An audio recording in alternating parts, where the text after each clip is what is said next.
cómo están Bien. configurados los transistores, si es que emisor común, colector a masa, base a masa. Está linda. Bien, Ese. buenísimo.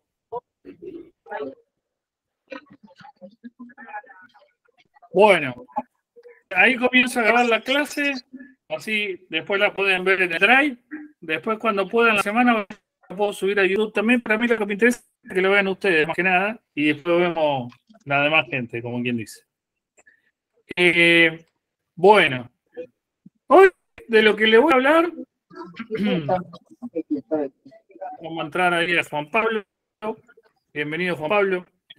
Hoy lo que les voy a hablar concretamente es cosas a tomar en cuenta y qué cosas hacer antes de tomar una medición, antes de empezar cualquier reparación. En la clase de ayer, que la pueden ver, que ya la vieron, enseñé el principio de interpretación de cómo un plano, cómo aprender a leer un plano, descifrar esos jeroglíficos, esos códigos que nos indica el fabricante, las especificaciones y demás. Quiero que aprendan dos cosas en esta clase. La principal es el procedimiento. El procedimiento es un conjunto de técnicas que ¿sí? Y lo segundo es la autonomía.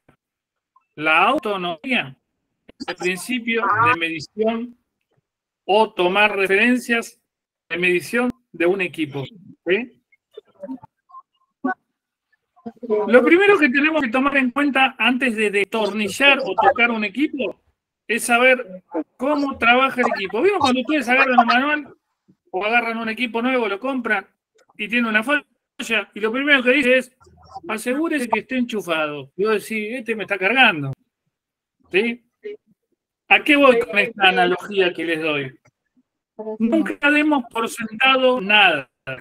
Nosotros tenemos que verificar, confirmar, informar y recién ahí reparar. ¿Sí? ¿Cómo hago estos pasos? Primero que nada, tengo el amplificador, la plaqueta, lo que sea en el banco de trabajo.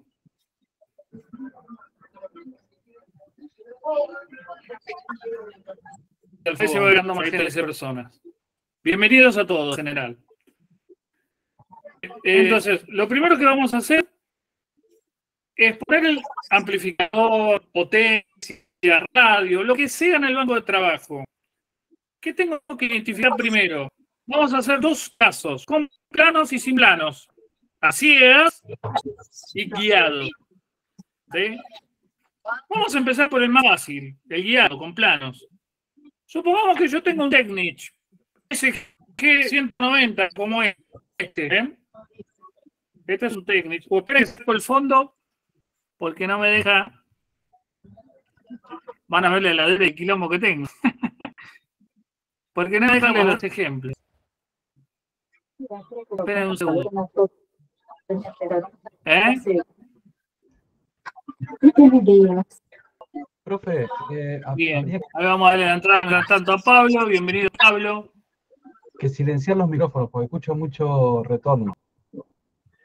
Ah, ahí lo silencio un segundito, por favor. Video, subtítulo general.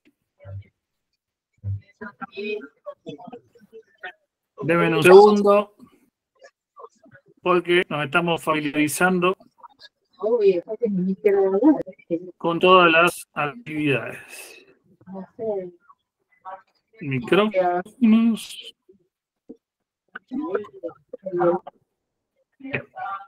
Bueno, de repente, chao. La Gestapo, están todos silenciados. Bueno, esto es a título nada más que escuchen y después yo cuando les pido una opinión o van siguiendo, levantan la mano y yo le doy la entrada para que las demás personas puedan escuchar bien, ¿no es cierto? Bueno, vamos a aprender dos métodos. El primer método es con planos, vamos a hablar de la teoría, y el segundo método es sin planos. Entonces, supongamos que yo tengo un equipo X, cualquier equipo, un amplificador, una potencia, una radio, lo que sea.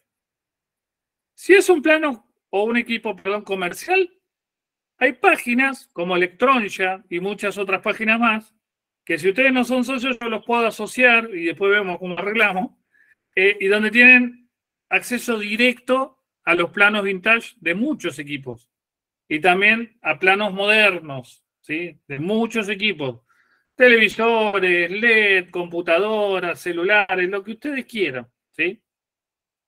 Entonces, hay dos formas, como les dije, de reparar. Una es con los planos y otra sin los planos. Con los planos vamos a tomar en cuenta los factores de alimentación del equipo, ya sea 220 o 110, 50 Hz, 60. Todos estos detalles ustedes dirán, me está hablando del enchufe, ¿para qué quiero saberlo? Vamos de a poco, ¿sí? Entonces, yo voy a verificar que el equipo que estoy testeando funciona a 220, a 110, que su llave de selección esté donde corresponde, y voy a medir que desde los 220 hasta el fusible o el transformador lleguen los 220. Yo sé que esto suena como algo como, digamos, demasiado básico, pero a veces las fallas puntuales suceden así, ¿sí? Porque pueden estar llegando los 220 en un momento, se movió el cable y ya no llega porque está entrecortado adentro, porque el equipo subió un chispazo, etcétera, ¿sí? Entonces, yo voy a verificar que me esté llegando voltaje al equipo. Ahora, una vez que me llegó el voltaje al equipo, ¿qué sigue en la escala, en el orden de la reparación o en la búsqueda de falla? Es ver el transformador. Y acá vamos a ver el transformador sin tensión y con tensión. De esto también voy a dar una clase específicamente de cómo medir el transformador. Ahora van a tomar la teoría, van a tomar la nota de cómo desarrollar esto, ¿sí? Entonces, primero, ¿por qué mido primero sin tensión y luego con tensión? Recuerda que estoy empezando a medir con los planos. Entonces, viendo el plano, del plano de cualquier equipo, el fabricante te especifica generalmente cuál es la tensión primaria, o sea, 220 volts, 110 o 140, lo que sea, y cuál es la secundaria, sea 45 volts, 35 volts, 60 volts, etc. Esa es la tensión que nosotros suponemos tener de respuesta del equipo, pero no sabemos si está o no está. Y no vamos a cometer el error, o por lo menos ya no, de que si está el fusible quemado, ponerle otro, porque vamos a volar completamente el equipo, ¿sí? Entonces, antes de que surja la pregunta, pero está quemado el fusible, ¿por qué se quemó? Por muchos factores. Por consumo, por potencia, por un cortocircuito, por un montón de cosas, ¿sí? Entonces, vamos a la medida en vacío del transformador. ¿Por qué es importante medir en vacío el transformador? Porque yo necesito identificar el estado físico de ese transformador, en lo cual yo desconecto el transformador de la plaqueta, así como escuchan, o corto los cables, le saco una foto o lo desueldo, pero yo lo voy a desconectar del equipo, ¿sí? Me voy a tomar este trabajo, voy a desconectar el transformador del equipo. ¿Por qué? Porque si yo no desconecto el transformador del equipo y no tengo tensión, voy a estar midiendo el puente rectificador, cosa que no quiero todavía. Entonces, primero voy a desconectar, repito, el transformador de la línea del equipo. El que quiere preguntar algo, levanta la mano, me avisa, yo lo estoy mirando. Ahora, desconecto el transformador y mido dos cosas. Primero, que la impedancia de entrada y salida del transformador sean las adecuadas a ese tipo de transformador según las especificaciones del plano. Y segundo, que la continuidad que tiene que tener cada bobina en sí sea acorde a lo que te representa en el plano también. En el plano lo podemos ver como la bobina primaria y secundaria, donde dicen los colores o los códigos de conexión del transformador y el voltaje que entrega en alterna. Siempre el transformador recibe corriente alterna y entrega alterna. Entonces yo voy a medir e identificar cada bobina de acuerdo al plano que coincida con lo que yo estoy midiendo. Es decir, supongamos que entre la bobina 1 y 2, que me dice en el plano, tengo que tener, suponemos, 20 voltios, pero yo todavía no estoy inyectando tensión. Yo voy a verificar que la unión interna de la bobina 1 y 2 con el tester tenga continuidad. Porque si no, nada me sirve medir todo el transformador. Entonces, primero, ¿qué hago? Estoy verificando el estado del transformador. ¿Sí? ¿Se entiende? Eso es sin tensión. Lo tercero que hago, una vez que yo verifiqué el estado de todas las bobinas, es medir si el transformador no está pinchado. ¿Qué significa que el transformador esté pinchado? Les va a pasar, sobre todo en audio, que los transformadores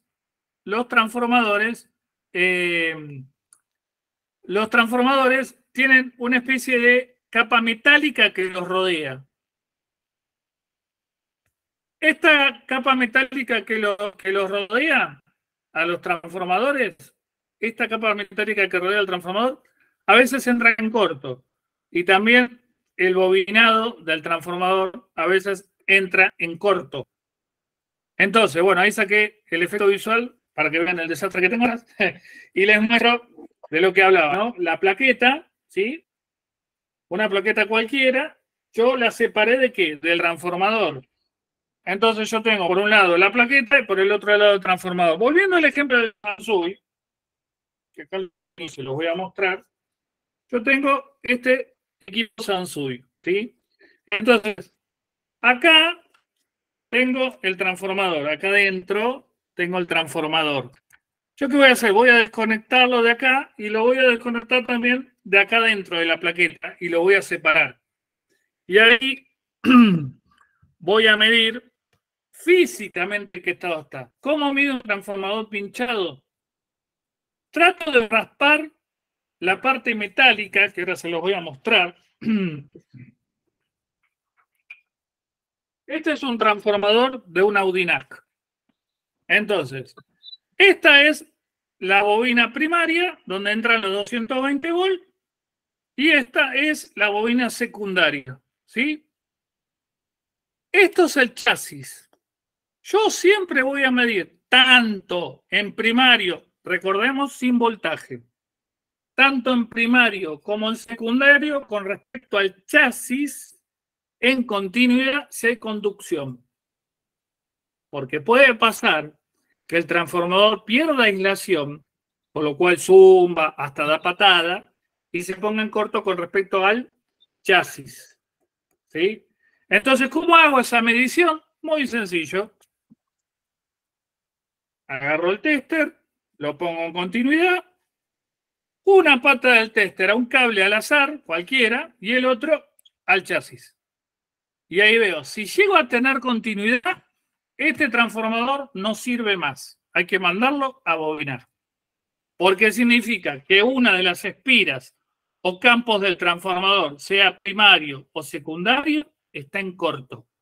Esto es un peligro tanto para el técnico como para el usuario y genera ruido, distorsiones y zumbidos.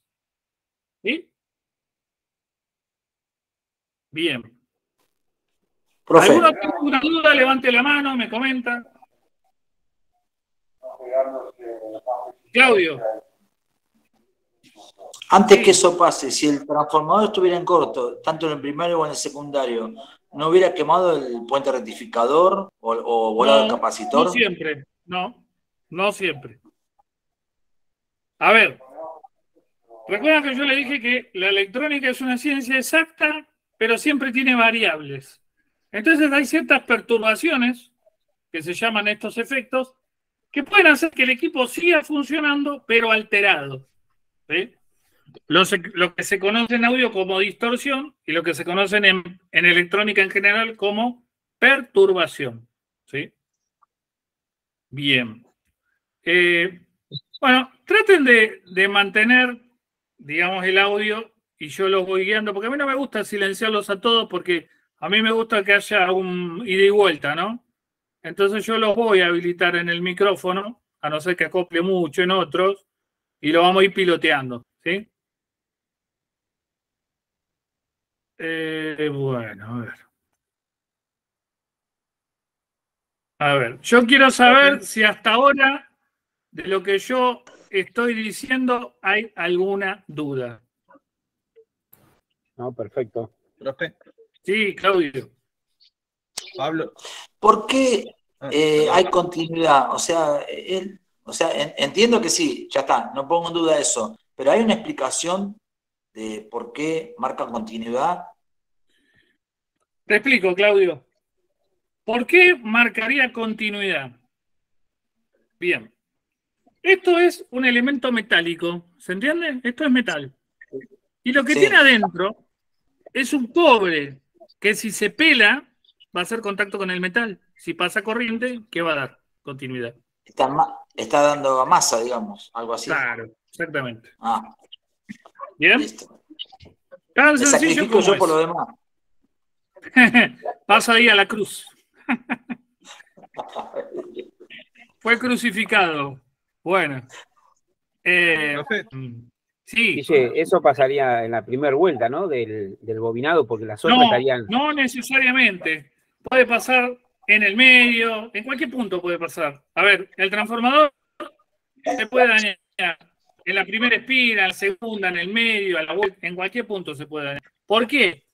Porque ahora les explico, ¿por qué se daña un transformador? No solamente por consumo, no solamente por calor, se puede dañar hasta por vibración, paso del tiempo, humedad, salinidad del aire.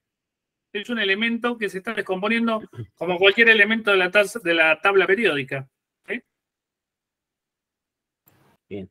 Entonces hay Profe. muchos. Sí, Carlos, adelante. Soy Pablo. Acá, por ejemplo, es difícil poder conseguir, donde yo estoy al menos, conseguir a alguien que haga bobinados de todo.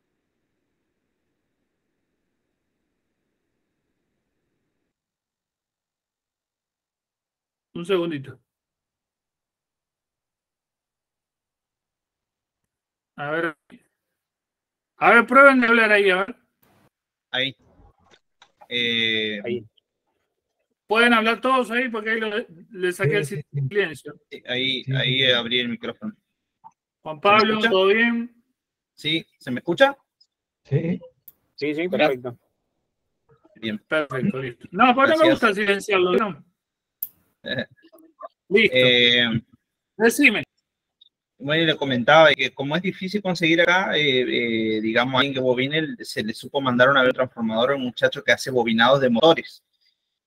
Se le llevó un transformador tipo EI, y bueno, él agarró y lo trató de bobinar, digamos, muchacho pero aparentemente se pasó de vueltas en el primario, ¿viste? Como que le dio más vueltas de lo que tenía que ser. Las tensiones en el secundario la calculó de acuerdo a las del primario, o sea, la tensión de salida, digamos, del transformador estaba presente como tenía que ser, pero ¿qué es lo que pasaba? Había un zumbido que venía como del transformador, Claro. que eso es lo que decía. Ahora mi pregunta es, este zumbido, a pesar de que no esté bobinado como tiene que ser el transformador, ¿es posible sacar ese zumbido antes de que llegue a todo el proceso que viene después? ¿O hay que sí o sí tiene que estar bien eso? Hay varios motivos que causan el zumbido en un transformador. ¿Vieron todo este tema? Recién estamos viendo cómo medir el equipo. Arrancamos por el transformador y vieron cómo se está armando la cantidad de preguntas, ¿no? O sea, fíjense todo lo importante que es esto. Suele pasar, por ejemplo, tanto en amplificadores como equipos de radio, como amplificadores de muy buena selección. Los transformadores emiten un campo, ¿sí? Los transformadores no solamente transforman la corriente, sino que alrededor de este transformador hay un campo eléctrico magnético, ¿sí? Inductancia. Inductancia. Entonces, esa inductancia, ese campo, Claudio, se propaga por la plaqueta, se propaga por los cables y se propaga por el chasis. Entonces, si no está bien aislada eléctricamente el circuito, el zumbido, por más que vos le pongas el mejor transformador del mundo, no se va a ir nunca. ¿Qué hace a la cadena de no ruido o, digamos, tirar la cancelación de ruidos, digamos, no deseables en un amplificador, la estructura de la fuente, la estructura de los filtros de la parte amplificada, del preamplificador, de ahí la importancia de respetar los microfaradios, las resistencias. No solamente el transformador bien bobinado va a evitar que zumbe, es un conjunto, ¿sí? Porque además del magnetismo y el campo que irradia, entra a jugar lo que se llaman los armónicos, que es cuando desparrama el equipo. Y si no está bien ajustado, si te descuidas en algunos equipos, vas a acercar el oído al transformador y vas a escuchar la radio o el audio. ¿Vieron? Puede pasar. A mí me pasó mucho, en muchos equipos. Un equipo transmitiendo alta potencia que de repente empieza a autooscilar y vos te acercás al transformador de salida y el parlante y escuchás el audio en el transformador. Eso es como la frecuencia en las notas musicales, digamos. Exacto, es lo que se llama resonancia de las armónicas indeseadas. Claro, y digamos por ahí para volver a lo que preguntaba, el equipo cuando tenía su transformador original, todo bien, digamos. Después cuando se le puso otro transformador, bueno, eso ahí que vos preguntás da el siguiente cálculo. Por ejemplo, yo acá atrás, arriba de la ladera, 12 transformadores que me los calcularon como se le cantó Lupite. Y el que se lo llevé, que supuestamente es el máster en transformadores, me dijo esto. No, ¿sabe qué pasa, ingeniero? Que yo siempre calculo un voltio o 2 voltios más de caída porque es lo que consumo. Y yo le dije, yo a usted le pago porque me copie un transformador, no porque me invente uno. Los valores críticos, tanto del ancho de la bobina, el paso de la bobina, el grosor de la bobina, determinan el factor L de la sección, ¿no? Digamos, los henrios, determinan el factor de amperaje consumo. Acá estamos en el campo de la fuente directamente. ¿Por qué si altero el transformador me va a zumbar el transformador o va a meter ruido el equipo? Porque está calculado para entregar cierto nivel de consumo o amperaje, que cuando es poco, el equipo lo exige, y cuando es mucho, el equipo no lo filtra. Yo les voy a revelar algo, avanzando un poco ya hacia los transformadores, perdón, hacia los capacitores, aunque tendríamos que pasar primero por el puente rectificador, pero para que quede esto claro. Fíjense este equipo Technics, lo habrán conocido, algunos los conocerán.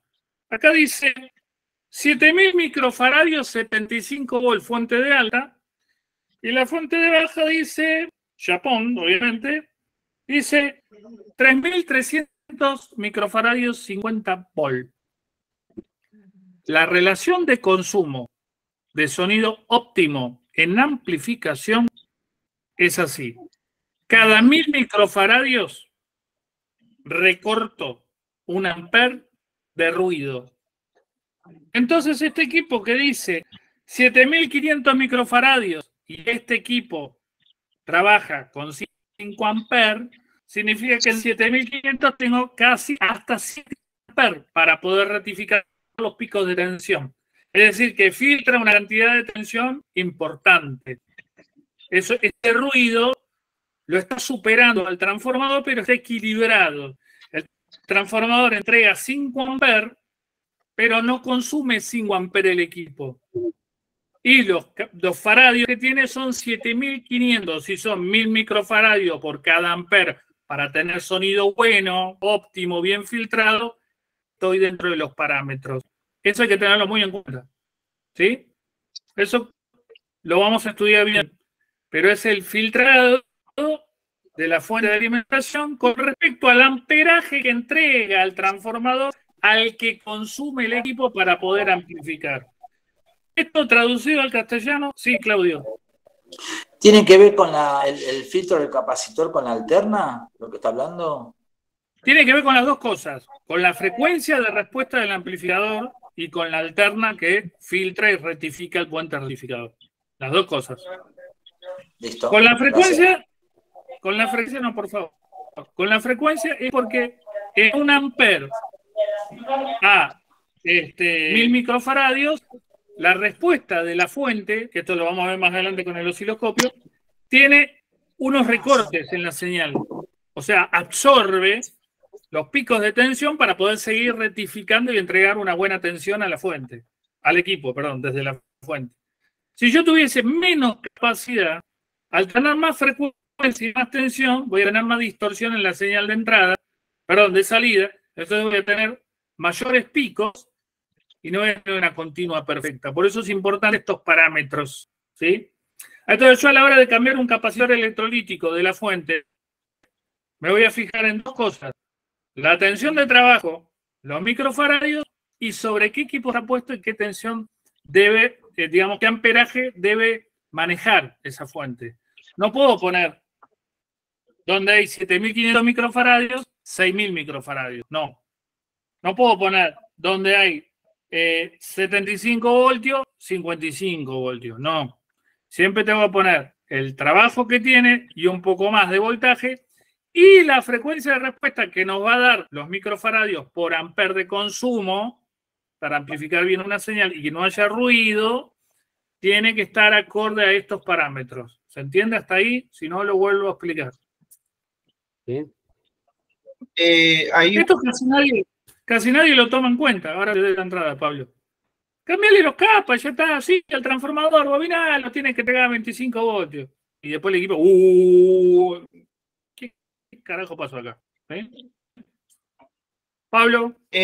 Profe, justamente ahí tenía una duda con respecto a esa parte. Por ejemplo, el tema de las fuentes, en específico, por ejemplo, en la Concert, la potencia Concert, la 3600, la fuente, tanto el lado positivo del voltaje como el negativo entregan 110, creo que era aproximadamente más o menos 110 volts.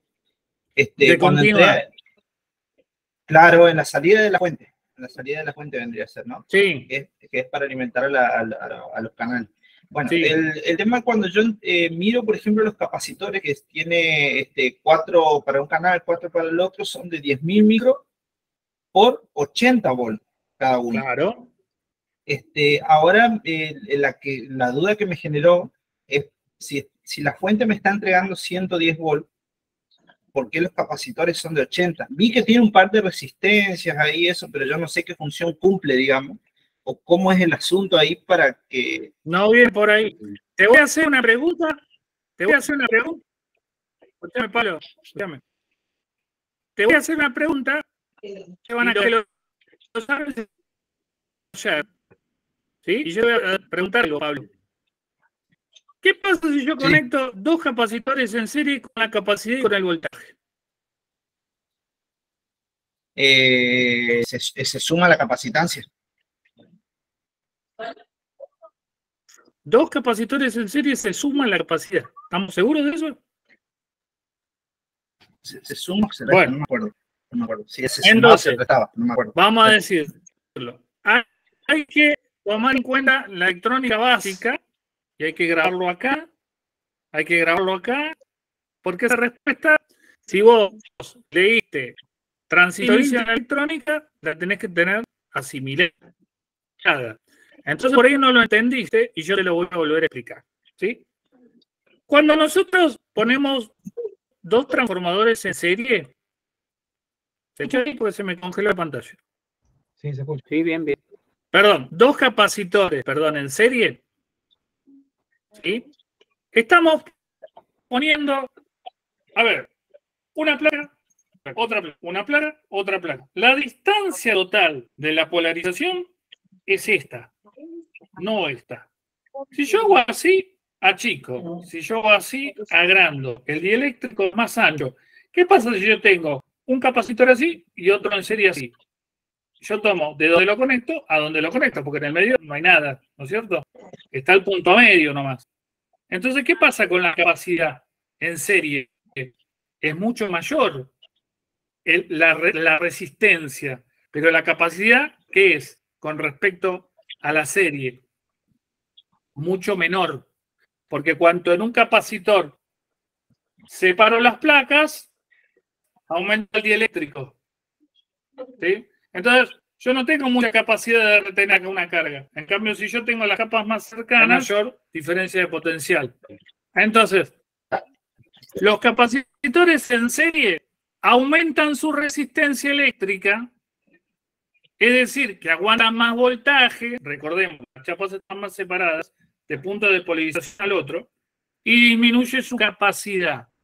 Ajá. Entonces, si yo tengo dos capacitores de 10.000 microfaradios, en realidad tengo el producto de 2 más 1 sobre 1 más 2, como dos resistencias en paralelo. Entonces, tengo aproximadamente 5.000 microfaradios en ese canal. Y el voltaje que tengo, si son los dos de 80, 8 y 8, 16, 160 voltios. Pico de consumo por lado del canal son 100, con, supongamos, funcionando 120, trabaja con 100, el capacitor, los capacitores lo aguantan o no lo aguantan. Lo aguantan. ¿Se entiende? Por eso tiene 4 capacitores, como decís, de 10.000 microfaradios cada uno, que en total son 5.000 en realidad, y cada uno soporta 180 voltios en total, la suma de los dos. ¿Se entiende? Sí. Ahora, sí. Nunca había tenido en cuenta ese parámetro, la verdad que no. No hay problema, yo tampoco hasta que lo aprendí, para eso estamos. Porque sí, digamos, esa parte de transitorín no la había, no me había quedado en claro. Pero claro, para eso. Yo siempre entendía que es, por ejemplo, para eso saber. Claro, que en paralelo era que se sumaban y en serie que se restaban los microfaradios, pero no sé dónde habré leído, digamos. Donde habré leído en un momento como que las tensiones no se tomaban en cuenta ni en serie ni en paralelo, digamos. No, sí, todo así. Entonces, y en paralelo, y en el caso de los capacitores en paralelo, ¿la tensión también se resta? No. La tensión de los transistores... la tensión a la frecuencia o la capacitancia. La tensión de que trabaja el capacitor. No la capacitancia, no los microfaradios, la tensión. Si son de 85 y pongo dos en paralelo, no. Imagínate esto. Dos capacitores en paralelo, la corriente va por el camino más corto. Aumentan la capacidad porque son dos placas de un lado y dos placas del otro. Están en paralelo, pero su resistencia eléctrica es menor. Entonces disminuye la corriente que aguanta. Como sé que te vas a hacer libro, lo hice yo. Bien, entiendo. Muchas gracias, profe. Bien. No, por favor. Claudio, ¿ibas a preguntar algo? Me están molestando acá, no me dejan prestar atención. Bueno, yo me acuerdo que era al revés que la resistencia. En serie suman y en paralelo se restaban. Sí, yo particularmente soy de decir, no es al revés de nada. Cada cosa es como es, ¿sí? Para no confundirse, porque van a haber tantos parámetros, pero tantos parámetros que nunca pueden estar pensando, no, porque es al revés de este. No. Depende del circuito, vamos a ver cómo se aplica. ¿Sí, Claudio? Sí. Entonces, vamos a tomar en cuenta que en los amplificadores, volviendo otra vez a las mediciones, los capacitores en serie, ¿sí? Que va positivo con negativo, siempre van como las pilas, ¿sí? En serie aumenta el valor del voltaje y disminuye el valor en faradios. Esto lo pueden anotar si quieren, no hay ningún problema, ¿sí? Pero ¿por qué? Porque no hay un capacitor de tanto voltaje o capacidad que tenemos que poner dos en serie. No. Ahí vamos a la siguiente etapa. No es que no haya, sino que la fuente es partida. ¿Sí? La fuente siempre de este tipo de combinaciones de capacidad y tensión es partida. Lo cual que significa que los hemiciclos que se aprovechan, por un lado son positivos y por el otro lado son negativos. Entonces necesito tener un capacitor para el hemiciclo positivo y otro para el hemiciclo negativo. No puedo poner uno solo. ¿Se entiende? Si no, ¿cómo absorbo la amortiguación de otro hemiciclo? Y otra pregunta más y no jodo más. No podés por nada. Vos estabas hablando hoy del problema que puede tener un transformador con respecto a la inductancia, al zumbido. El problema tiene Hoy que hace salir 5 minutos solucionado. atrás. Claro, me quedé pensando en eso y bueno, como se fueron con otro tema, yo quería saber, el problema que pueda llegar a haber en ese transformador tiene que quedar solucionado ahí en el puente rectificador con los capacitores, no puede pasar al pre, por ejemplo. Ese No problema necesariamente.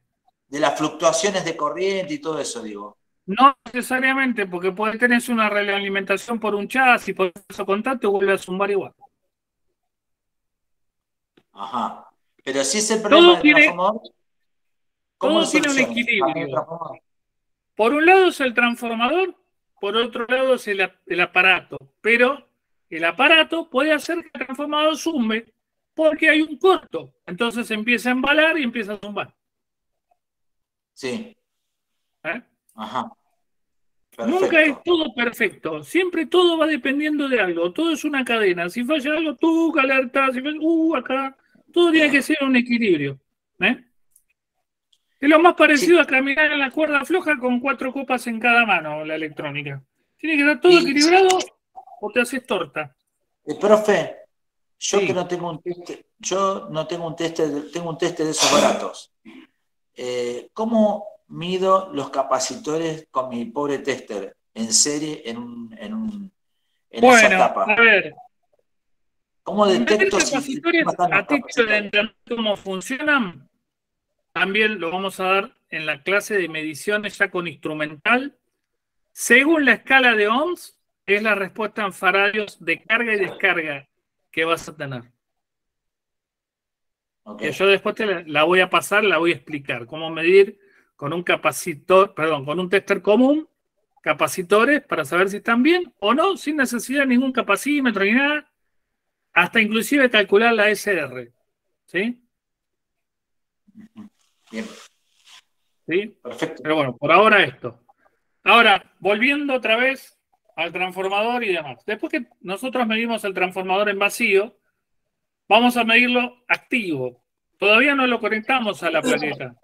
Vamos a conectarlo a los 220 y vamos a ver si en el secundario, supongamos que sea de 35 voltios, tenga con respecto a la medición, supongamos que el transformador te dice que en el punto medio o la bobina media, que supongamos sea el cable azul tiene que ser 0. Y de 0 a la primera bobina hay 35. Y de 0 a la segunda bobina hay 35. Es decir, que de bobina a bobina, ¿cuánto es 35 más 35? 70. ¿Sí? 70.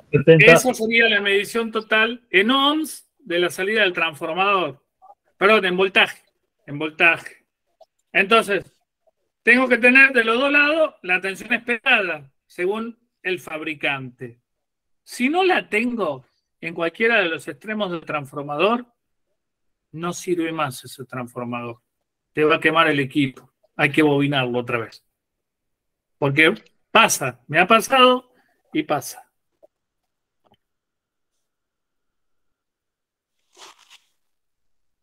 Déme un segundito, ¿eh?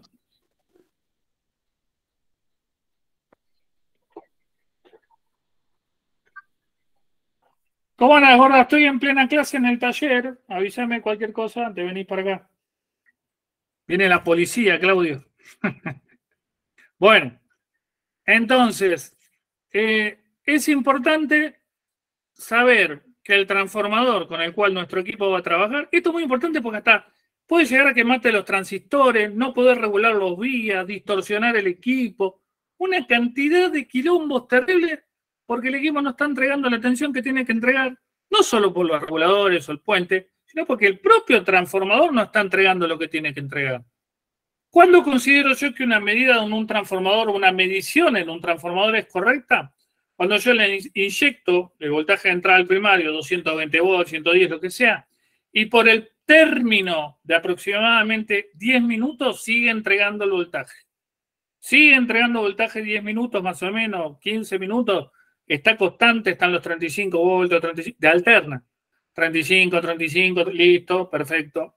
Ya se calentó, entre comillas, el campo, la bobina, y el transformador es estable, entonces sabemos que está entregando el voltaje que corresponde. Si en algún momento no entrega el voltaje que corresponde, yo debo mandar a bobinar de nuevo ese transformador.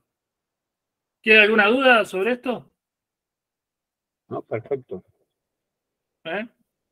Son varias cosas. ¿Vos, Juan, tenés alguna duda? No, nada. Pablo, Juan Pablo. Si lo decís por mí, no, estoy anotando, estoy tomando notas, por eso por ahí desvío la vista, pero no, hasta ahora va todo bien. Yo no me fijo así, por desvíos o no desvíos la vista, yo le voy preguntando a todos. Omar, ¿alguna duda, algo? No, todo claro. Hasta ahora todo claro. Jorge, Nahuel, Sergio, Elicer. No, espectacular. Viste otro tipo, profe, que no lo probé. Me di un transformador durante 10 minutos si las tensiones son estables. Exacto. Bien. Para mí, Bien. todo es nuevo, así que voy aprendiendo nada más. Así que todo bien. Perfecto, vamos aprendiendo todos. Bueno, sí. Tengo que abandonar la clase. Pregunto nomás para Dale, hacer... Claudio, lo está grabada. Dale, joya, gracias. Abrazo. Buena guardia. Yo pregunto para saber nomás si eso corresponde a esta clase o es en otra clase con respecto, por ejemplo, lo que le decía hoy en unas fuentes, por ejemplo, de la que le comentaba. ¿Cómo? De lo que le comentaba, que no sé si corresponde a esta clase o es en otra clase, en las fuentes, por ejemplo, aparte de los capacitores y la parte rectificada, digamos, veo por ahí que hay resistencia. A ver, yo te explico una cosa, Pablo. En mis clases o informes de estudio, todo corresponde a todo. Acá no hay ninguna pregunta no válida, todo estamos para aprender todo. ¿Querés preguntar cómo alojar los gritos de canilla? No hay drama, ¿sí? Yo no soy estructurado. No, claro, si no sería un tedioso. Yo me quiero divertir igual que ustedes, quiero aprender. Muchas gracias, profe. No, por favor, gracias a vos. Bueno, entonces sería ahí las resistencias, básicamente, que las vi, no me acuerdo ahora cómo estaban colocadas, digamos, en la fuente con los capacitores, porque vi algunos capacitores chiquititos de 104, de 100 nanos, digamos, y otras resistencias ahí en la fuente, que no sé qué función cumplen básicamente esos. Bueno, eso lo vamos a ver más detalladamente en mediciones con instrumental y en los planos, pero te anticipo. Los capacitores cerámicos o de disco que rodean a los puentes rectificadores lo que hacen es proteger al equipo de armónicos, ¿sí? De ruido indeseable. ¿Por qué son de cierta frecuencia o ciertos nanofaradios?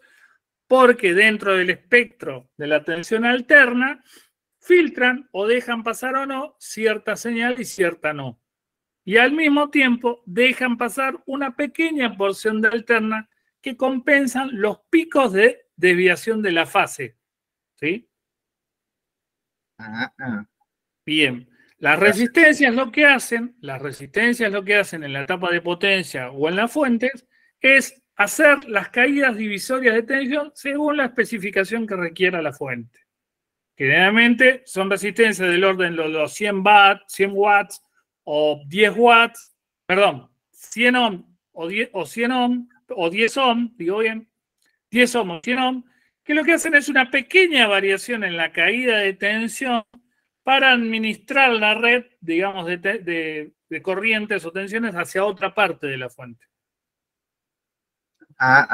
Bien. Por eso se le llaman resistencias de inicio. Si yo tengo el equipo andando y le saco esa resistencia, sigue andando como el burro de arranque, le da el golpe, ¡pum!, para que arranque la fuente. Está. Ya lo vamos a ver eso, se llaman resistencias de inicio. Bueno, siguiendo con las mediciones, luego del transformador que medimos en vacío, lo aparto de la plaqueta y voy a empezar a atacar el equipo en sí. Ejemplo, Technic, ¿no es cierto? ¿Dónde voy a empezar a atacar el equipo? Antes de medir nada en el equipo, yo voy a verlo con los lentes, con la lupa, voy a revisar todas las pistas, que no haya nada suelto. Voy a mirarlo así, voy a mirar, a ver, así, que esté limpia, etcétera. Y voy a ver si sospecho de algo, de moverlo, ver que esté fijado o no el componente. Porque el 70% de las fallas son soldaduras frías. Soldadura fría, yo les explico lo que es. Vieron que todo va relacionado. Algunos ya tuvieron la práctica de soldadura, otros la van a tener. El estaño es una aleación de plomo y estaño, lo que uno suelda. Si ustedes tuvieron el industrial o googlean o tienen una noción de física y química, como algunos pueden tener y otros no, el plomo es el último elemento de la tabla periódica. Es decir, todos los materiales que nos rodean en algún momento se va a transformar en plomo. Pero a su misma vez, el plomo, la unión intrínseca molecular entre plomo y estaño, no es perfecta. Y todo el tiempo se está descomponiendo. Entonces, por eso tenemos trabajo. Porque esa unión química no es eterna. No hay ninguna soldadura eterna. Se evapora ese plomo y queda una aureola alrededor de la soldadura. Y ahí vienen las soldaduras frías, que no significa que lo fabricaron mal, significa que pasó el tiempo. ¿Entiendes? De ahí vienen las soldaduras frías. Entonces, yo lo primero que hago es verificar que no haya soldaduras frías en la plaqueta. Entonces, algunas no se ven a simple vista porque son milimétricas. Entonces, caso una lupa y veo la soldadura una por una desde la fuente hacia el resto del circuito. ¿Sí? Lo segundo es verificar que las conexiones, todo lo que son periféricos, entradas, salidas, más, etcétera, estén firmes, que no estén bailando, que no haya nada, un conector, por ejemplo, ¿no? Y se ve que esto no se mueva, o si se mueve, que no se mueva demasiado. Por ejemplo, acá que se conecta al frente del equipo, no tenga mucho juego. La parte mecánico-eléctrica, digamos que estén bien las cosas. Sí, Andrés. Profe, consulta con respecto a eso de la soldadura fría también. Obviamente se ve que están abiertas, que están movidas. ¿Igualmente se retocan? ¿O no se retocan las soldaduras. Bien la pregunta, Andrés. Nosotros restauramos equipos y vamos hacia la excelencia. Un técnico de barrio común, sin menospreciar a nadie, porque uno de esos me enseñó, pero el tipo era japonés, suelda y otra vez le agrego estaño, listo, que no, señores. ¿Por qué? Porque cuando uno suelda, para que se produzca la soldadura, consumimos oxígeno en la unión. Entonces, si yo vuelvo a soldar, la carga eléctrica de esa soldadura va a ser diferente a la fría. ¿Cuál es el método a hacer o qué hay que hacer? Que esto lo vamos a ver o lo van a ver puntualmente. Va a hacer práctica de soldadura. Creo que Andrés todavía no las hizo o por ahí no se lo expliqué bien o no lo entendió, etcétera. Es rectificar. Rectificar una soldadura que es, tomo la malla del soldante y vacío la pista, la dejo sin estaño y ahí vuelvo a soldar. Ustedes dirán, qué tedioso, no terminamos más. Claro, quieren hacerlo claro, bien, limpiar bien todo. garantía. ¿Sí? Limpiar todo primero y después volver a soldar. Perfecto, sí. Sí, señor. Eso es lo correcto. El término repaso soldadura, no, señor. Rectifico soldadura. ¿Sí? ¿Se entiende el por qué? Sí, perfecto. Sí, perfecto. Bueno, una vez que nosotros verificamos eso, el siguiente paso es medir en frío el puente rectificador o diodos rectificadores. Es la primera etapa de la fuente que recibe la alterna. Entonces, ¿qué voy a hacer yo? Tengo esto y lo levanto de acá, lo levanto de acá, lo levanto de acá, lo levanto de acá. Es decir, si tengo 4 diodos, los levanto cada uno individualmente, cada uno en la plaqueta, una sola pata, no es necesario sacarlo. Levanto una pata. Repito, levanto una pata. caso el tester y lo mido en directa y en indirecta al diodo. ¿Qué busco con esto? Que no haya falsas mediciones. Si yo lo mido en placa, puedo tener una lectura, pero recuerden que todo esto está relacionado a todo un circuito y me puede tirar errores que yo desconozco. Entonces, si yo lo levanto, es como si lo estuviese midiendo solo, que es lo correcto. ¿Se entiende? Eso es muy importante. Acostúmbrense a medir los componentes afuera del circuito. Siempre. Nadie lo hace, o muy poca gente, y así vuelven los equipos en garantía, y sos uno más del montón. En cambio, si te sacrificas, te tomás el tiempo para hacer la evaluación correcta de una reparación y levantás los componentes uno por uno, vas a hacer un buen trabajo, un excelente trabajo. ¿Sí? Bien. ¿Por qué es importante levantar los diodos aparte de todo esto que les dije? Porque el diodo se mide en directa y en indirecta para detectar si está que corresponde, digamos, a las medidas de tensión del diodo, que tiene que, supongamos que, no conducir en un sentido y en el otro lado marcar en la escala, en tester digital, supongamos 450, ¿no? La medida que nos tira el tester, ¿sí? Eso responde, valga la redundancia, a la curva de respuesta del diodo. Si no tengo esa curva de respuesta o la tengo muy diferente a la que trae el dataset o lo que yo por práctica sé que tengo que tener, ya hay ahí un problema. Si yo mido cada diodo independientemente y todos me miden desigual, o tiro el tester a la basura o cambio todos los diodos. ¿Se entiende? ¿Por qué? Porque todos los diodos tienen que trabajar perfectamente y homogéneamente rectificar la onda alterna. A ver, si yo mido un diodo que me mide 450, el otro mide 420, el otro mide 415, el otro mide 470, el equipo va a rectificar lo que se le cante. Entonces yo tengo que tener simetría en la señal rectificada. Y para que algo sea simétrico, tiene que ser casi perfecta. Entonces, por eso yo recomiendo a un equipo que tiene 30, 40 años, cámbiele los diodos. No hay otra cosa. O sea, pueden medirlo, experimentar, ver cómo va, pero a la larga o a la corta es conveniente cambiarlos, ¿sí? Ahora, dentro del campo de la experimentación y medición del diodo, hay otra medición que también se hace en transistores, que lo vamos a ver más adelante, que es la búsqueda de fugas. La famosa fuga es una corriente inesperada que puede suceder en frío o en caliente. En frío es que yo mida con el tester en la escala de megaohm en inversa al diodo, es decir, como no tendría que conducir, y me marcan la escala del tester, supongamos 100K.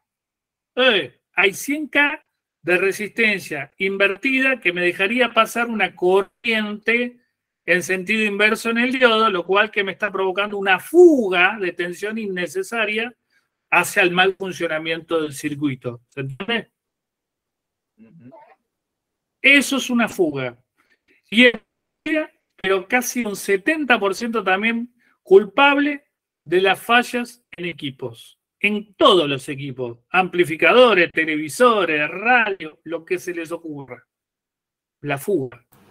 Que también puede estar. Sí. En cuanto a lo que decías, por ejemplo, ahí de los puentes rectificadores, de los diodos que tienen que tener la tensión de caída todos iguales, ¿no? Sí. ¿Eso hay algún rango de tolerancia o sí tiene que ser los 4, decir, ¿no? 450 los 4 o 470 los 4? O... Hay un rango de tolerancia. Lo que no puede haber es un equilibrio muy grande.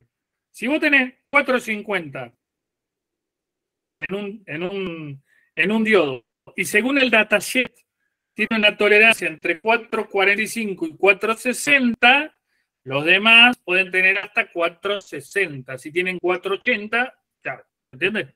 Por eso voy al datasheet. ¿Cómo trabaja este diodo? Así. La respuesta es esta.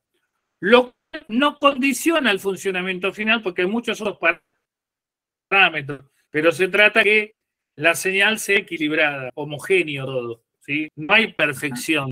Hay una tolerancia, si te hace un 5%. En los diodos hay un 20% más o menos. ¿Sí? ¿Y cómo se encuentra esa especificación en sí en el datasheet? ¿Cómo figuraría? Como, En el datasheet, ajá, más o menos con qué. Figura como la cantidad de milivoltios que disipa ese diodo. La curva de respuesta, la cantidad de milivoltios. Después se lo voy a mostrar sobre planos, también lo vamos a ver los lunes, cómo interpretar los datasheets según componente. Todos van a aprender todo. Tienen que tener paciencia. Ustedes agarran el datasheet un diodo de cualquier componente y tiene todas las especificaciones. Luego vamos a aprender a leer qué son esas especificaciones tanto en castellano como en inglés. Por eso les dije que van a aprender inglés técnico también, aunque no crean, van a saber sabiendo inglés también. ¿Sí? Profe, entonces hay ciertos componentes que, más allá de las mediciones y aprender a medirlos y todo, es conveniente que se cambien directamente. Por la experiencia que yo tengo, aproximadamente 25 años reparando y restaurando y diseñando equipos, sí. Ok. El bolsillo de la gente con la cual discutía, no. Pero después vuelven los equipos en gatillo y yo me cago de risa. Claro. Bueno. Eso es medir. Sí, Juan Pablo, dime. Sí, te quería hacer una pregunta de lo que dijiste recién de los transistores. Sí. Eso es para medir. ¿Los diodos o para medir la fuga, porque ese es un dato que yo no tenía. Yo no medía la fuga. Casi nadie lo aplica, ¿vos sabés? Eso es poner el tester en la parte de resistencia, en la escala de mega, en la parte de megaohm, sí, y medirlo entre colector y base o entre colector y... Exactamente al revés, como no tendría que funcionar. O sea, vos medís el tester, con el tester, el transistor, el diodo, lo que vos quieras. En directo, sí, te funciona perfecto. Lo invertís, no tiene que funcionar. Ahora, si invertido lo pones en la escala de medio ohm y funciona, hay una fuga. Ah, correcto, perfecto. Esto vos sabés, Juan Pablo, que viene siendo enseñado hace miles de años en electrónica antigua, lo podés ver en las escuelas antiguas, pero pasados los años 90 más o menos se dejó de enseñar. Porque se pensaba que los componentes iban a venir súper perfectos y nada que ver, cada vez vienen peores. Entonces, hoy en día hay fugas hasta en integrados, hay fugas hasta en procesadores, y es un desastre. Por eso muchas veces yo cuando le digo, quieren medir un microprocesador, para los que están más adelantados, midan primero el consumo de equipo, el consumo de ese microprocesador, para saber si tiene fugas, si realienta. Uy, decir, no, se quema el micro, pará. ¿Cuánto consume? ¿Cuánto tiene que consumir? Entonces, si consume más, dos cosas. O está quemado o tiene fuga. Perfecto.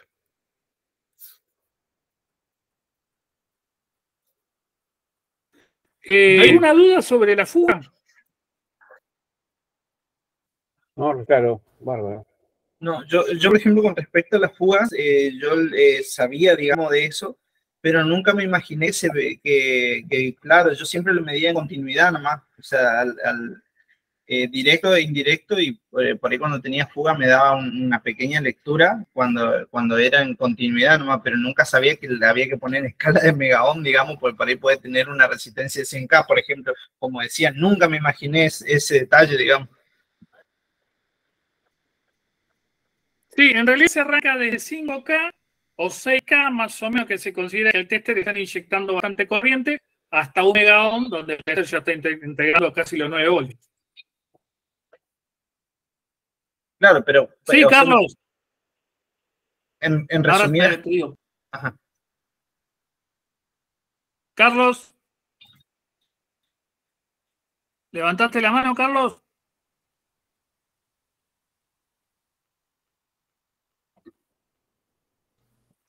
Ahora sí. Sí, Carlos. Pues estaba cortado el audio.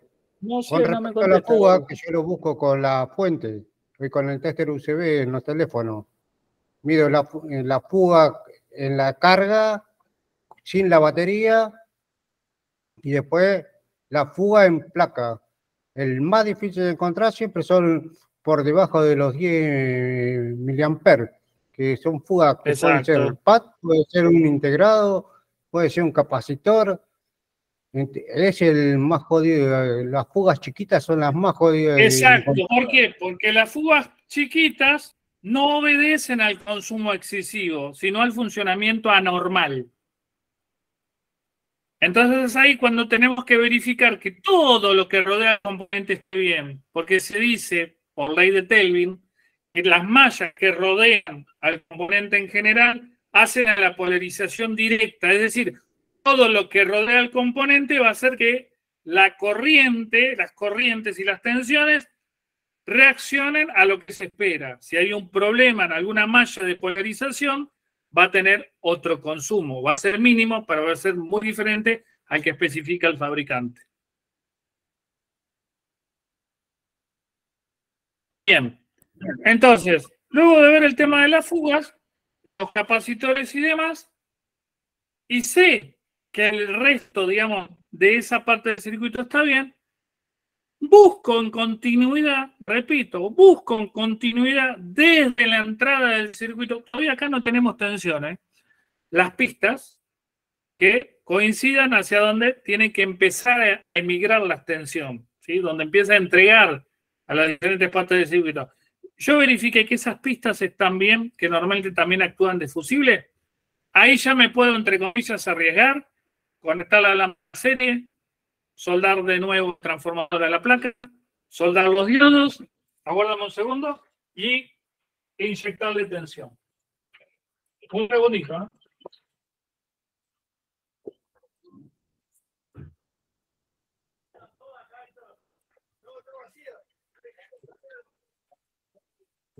Pensé que me habían tocado la puerta. ¿Se entiende?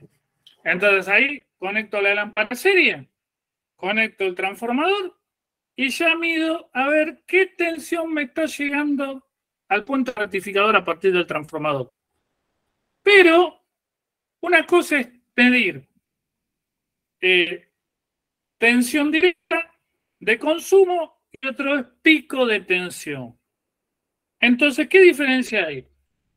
La tensión de consumo la voy a tener del equipo, pero para simular un consumo de pico de tensión sin conectar un parlante ni nada y teniendo la lámpara serie conectada en la entrada de los 220 del equipo, es poner una resistencia de 300 ohm por 5 watts del positivo digamos, al centro, al punto medio del, digamos, del equipo para hacer una caída de tensión a propósito para simular una carga y ahí medir la tensión con el tester, que después vamos a hacer este ejercicio, y ver si realmente la tensión que tiene que entregar el equipo, supongamos que tiene que entregar 37 voltios positivos y 37 voltios negativos, sea constante. Y no hay una variación de más de 3 voltios. Anoten. Si cuando yo estoy midiendo un equipo, sea con carga o sin carga, en pico de consumo o no, tengo una variación, luego de que prendí el equipo, supongamos 5 minutos, 10 minutos, de más de 3 voltios hacia abajo o hacia arriba, eso me está indicando que los capacitores o una parte del equipo está mal. Entonces, el primer paso que hay que hacer es sacar los capacitores de la fuente y medir el SR, la resistencia interna del capacitor, que en audio, normalmente, cuando es bueno el capacitor, oscila entre 3 ohm, 5 ohm, 1 ohm, etc. ¿Sí? Entonces, si no se mantiene la corriente constante, en la carga del capacitor, cuando yo enciendo el equipo y cae más de 3 voltios, ya hay una variación de tensión que me va a provocar una distorsión y me está avisando, me está anticipando que ese capacitor ya está mal. ¿Se entiende? Guille. Sí. Hola, profe. Sí, Nahuel. Buenas noches. Nahuel, sí. Nahuel, buenas noches, uno, adelante. Dale, Nahuel. No, es si lo podía repetir de vuelta, ese el procedimiento que dijo de poner la resistencia, pero no sé en qué parte, profe. Una cosa es medir la tensión en los capacitores de la fuente dividida, o sea, vamos a mostrar, vamos a graficar. Este es el capacitor, los capacitores. Entonces, vamos a dar vuelta. Acá tenemos un capacitor y el otro. ¿Sí? Entonces, yo acá voy a poner una resistencia del positivo a la masa y voy a obligar al capacitor a descargar una parte. Y acá una resistencia del negativo a la masa. Entonces, estoy simulando una carga. ¿Sí? Entonces, ahí yo voy a medir lo que se llama pico a pico de consumo del equipo. Y si yo saco la carga, voy a medir directo la tensión. Ahora, a mí lo que me interesa es pico a pico. Si yo mido pico el consumo del equipo, es decir, los capacitores, individualmente cada uno, entre positivo y negativo cada uno, pongo el tester. Positivo, negativo uno, positivo, negativo el otro. Y supongamos que tiene que entregar 37 voltios y poniéndole la carga baja más de 3 voltios, ya ese capacitor está mal. Porque el capacitor tiene que cargar y descargar. ¿Sí? Con la resistencia lo obligo a descargar más rápido, pero si está fluctuando, si tiene fuerza, el capacitor va a cargar más rápido todavía. Entonces eso significa que el capacitor tiene la fuerza que necesita el circuito para rectificar el resto de, para filtrar el resto de la onda, el resto de la señal rectificada del puente rectificador, ¿no? Haga la redundancia. Entonces, si yo hago esta prueba, que después vamos a hacerlo en la práctica, y la tensión cae más de 3 voltios, supongamos que es de 37 voltios, y se va a 35 o a 34, ya me está indicando que el capacitor está agotado, o tiene una alta resistencia. ¿Por qué dirán ustedes? Porque se suma la CR interna del capacitor más la carga que le estoy dando de consumo. ¿Sí? ¿Qué pasa cuando yo pongo dos resistencias en serie o en paralelo? Cuando pongo dos resistencias en serie, las cargas se suman, ¿no? Las resistencias se suman. Ahora, si las pongo en paralelo y el capacitor está bien y tiene su ESR bien con respecto a la que yo le pongo de carga, tiene que restarse, entonces el capacitor gana más carga todavía y aumenta el voltaje. En cambio, si se cae, ¿sí? Está teniendo fuga. ¿Se entiende? Vamos a hacer la práctica. Bien. Pero tiene que estar estabilizada la corriente. Sí. ¿De cuánto tiene que ser la resistencia para hacer esa prueba? 300 son 5 watts. Acá tengo una que compré para sí o sí para uno de ustedes. A ver, hoy compré. Hoy estuve demandado ahí en Córdoba. Siempre tiene que ser ese valor, independientemente de la fuente. Nominalmente en un promedio de 75 voltios, una cosa así, 80 voltios, es más o menos eso. Porque esto no es que va a limitar la corriente, yo estoy haciendo un consumo, una carga resistiva con respecto al capacitor. Bien, ¿lo ven? ¿Sí? Bueno. Ojo, esta maniobra la hacen con la lámpara serie conectada, ¿eh? No vayan a hacerlo sin la lámpara serie conectada porque van a haber fuegos artificiales. Porque el consumo se va a elevar. ¿Sí? Bueno. ¿Queda alguna duda sobre este tema? Sí, profe. Oh, muy bien. Sí. En la prueba, ¿por cuánto tiempo la tenemos que sostener así al...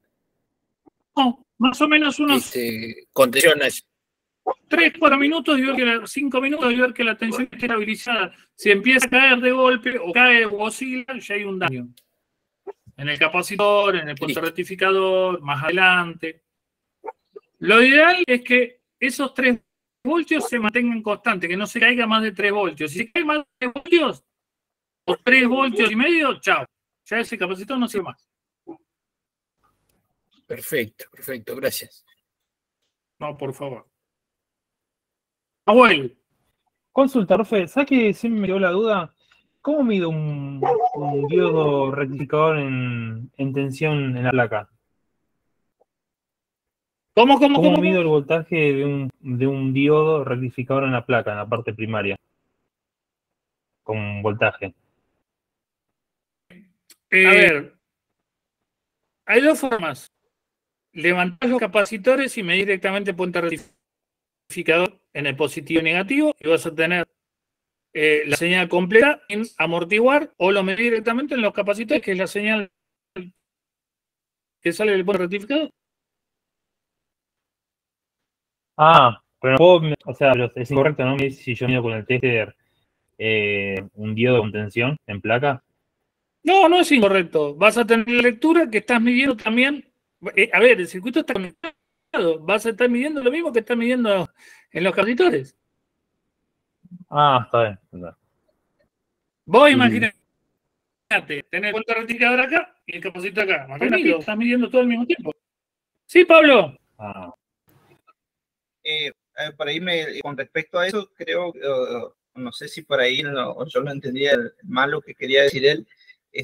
Cuando se mide después de los diodos y cuando no tiene puesto el capacitor, te mide una cierta tensión, y cuando están colocados los capacitores creo que aumenta un poquito más la tensión. Así era, creo que se multiplicaba por 1.4 o algo así, me parece que se multiplicaba para... Por cada diodo 0,7 voltios. La caída de tensión, ¿sí? ¿No? Y la curva de respuesta es el submúltiplo de la carga del capacitor. Sí, Sergio. ¿No que la caída de tensión los 0,7? Exactamente. Por cada diodo. Bien. Que en realidad es caída y sumada. Porque ustedes tienen, por un lado, una tensión alterna. Entonces, en un hemiciclo va a restar, en el otro hemiciclo va a sumar. Para eso está el capacitor, para saber qué parte de la señal aprovecho o no. Eso después lo vamos a ver con un osciloscopio. Bien. ¿Alguna duda? ¿No? Bueno, hasta acá hemos aprendido a medir el transformador en vacío, con tensión, el puente rectificador, la carga, y ver, entre comillas, esto es todo teoría, luego vamos a hacer las prácticas grupales y demás, le voy a poner el circuito, lo van a ver con la plaqueta, etc. ¿Para qué nos sirve saber esto? Porque lo principal que causa la falla en los equipos es la fuente. Y lo principal que tenemos que dejar perfecto en los equipos y saber muy bien, por ejemplo, hay algo que me consultan mucho los alumnos y hasta gente vieja, o sea, vieja en la materia, técnicos y demás. Dice, escúchame, una cosa es medir un puente rectificador y otra cosa es medir diodos individualmente. Yo me lo quedo mirando. No, porque muchos tienen la fantasía que el puente rectificador, la forma romboidal, donde está puesto positivo, ahí tiene que ir el negativo. No, tiene que ir el positivo. Ustedes que esta pregunta me la han hecho mucho, que no saben cómo poner el puente rectificador entero, reemplazando, por ejemplo, los 4 diodos. ¿Sí? Entonces, eso da que estamos dando por sentada tantas cosas que perdemos lo básico. Yo no quiero que eso les pase a ustedes. Yo quiero que ustedes, por eso yo insisto en todos estos pequeños detalles. Ustedes dicen, che, estamos viendo la fuente, recién estamos viendo esto, ¿cuándo vamos a ver aquello?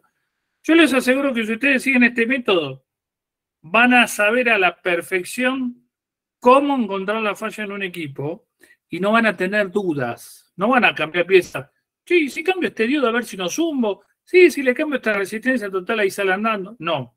Ustedes están emprendiendo lo que se llama una ingeniería inversa de las fallas. ¿Sí? Están aprendiendo a interpretar y analizar desde cómo funciona cada componente hasta cómo reacciona cada componente y por ende las posibles fallas y las consecuencias de esas fallas.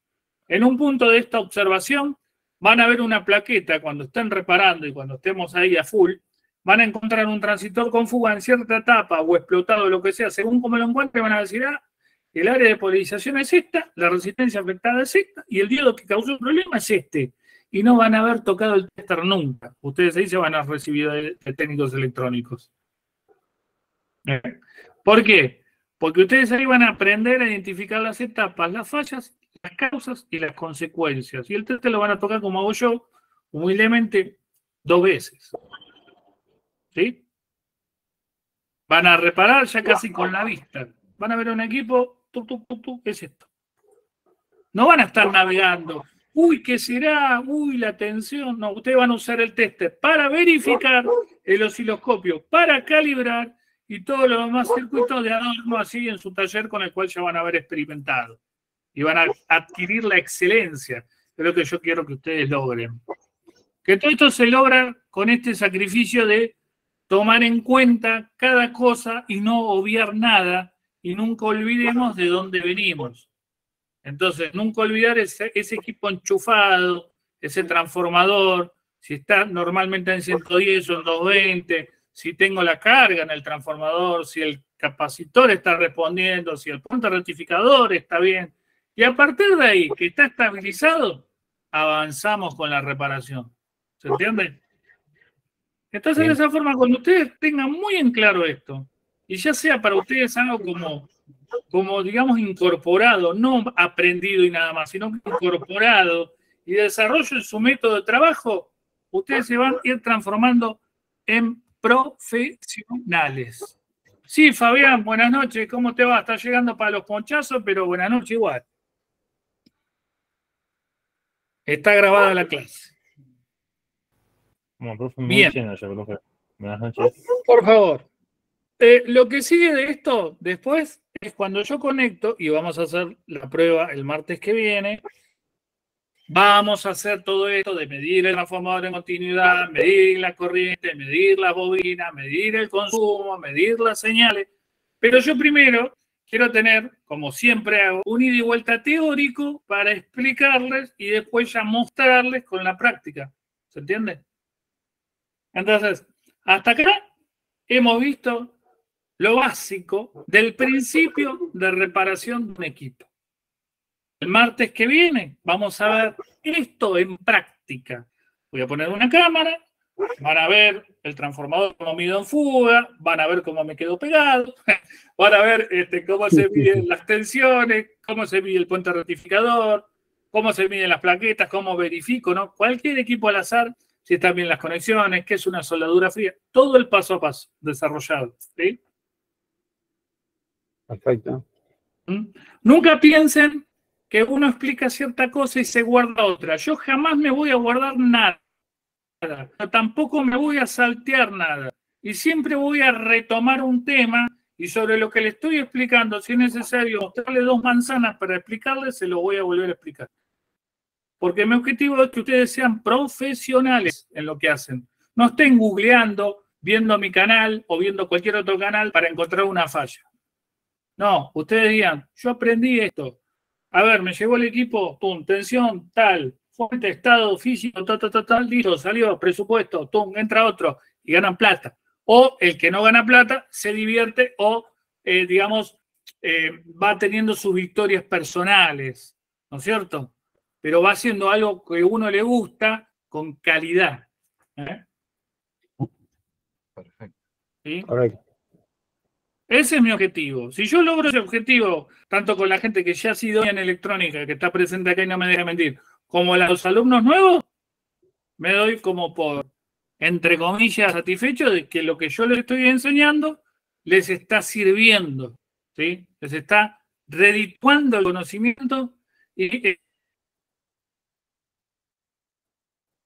el nivel de tecnología o de aprendizaje necesario para que ustedes simplemente tengan su autonomía en su trabajo. Lo cual no significa que puedan pedir apoyo o no, pero tengan esa prestancia, esa rapidez mental o de trabajo, la cual les va a dar ganar tiempo y el tiempo que nunca vuelve les hace ganar dinero. ¿Sí? Bien. Fabián, ¿cómo andás, Fabi? ¿Qué tal? Buenas noches, ¿cómo les va? Bien, hola, mucha gente, más de 14 personas, impresionante. Y están todos, porque yo en un momento quise entrar y no. Bueno, yo estoy de cumpleaños con mi señor y bueno, no pude entrar. Pero bueno, ahí un poco se fueron ya y acá estoy. Perdón, Hola, Ryan.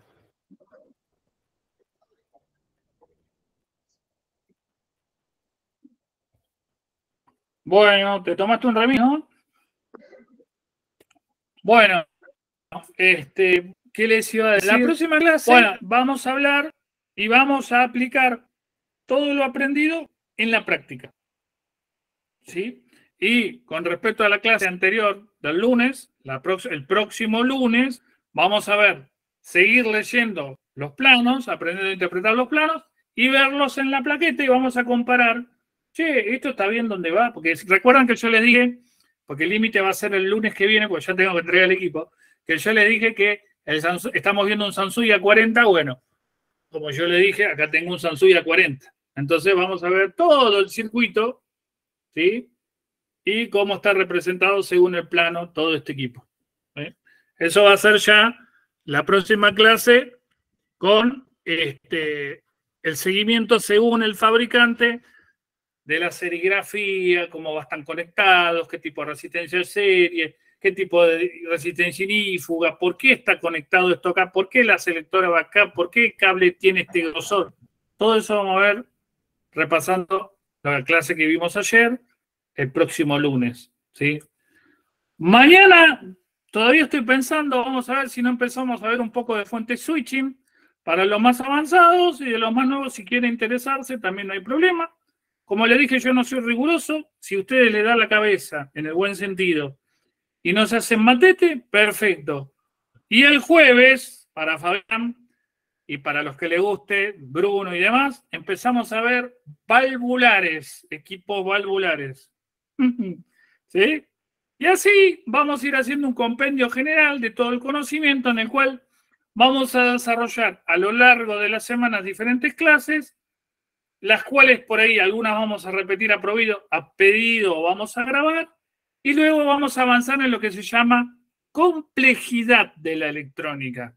Cuando vamos avanzando hacia lo que es técnicas digitales, amplificadores digitales, clase H, lineales, vamos a ver más toda la teoría, luego puesta en la práctica en estas videoclases, aparte de las individuales que les doy. Este tipo de clases grupales lleva hasta que se genere este ida y vuelta, ¿no? En el cual ustedes van creciendo profesionalmente y yo voy aportando mi pequeño granito de arena, en lo cual ustedes van armando su rompecabezas de estrategia para desarrollar su método de trabajo.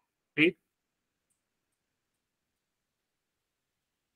Así que bueno, gente, yo les agradezco mucho por haber estado. 1:25 de clase, impresionante.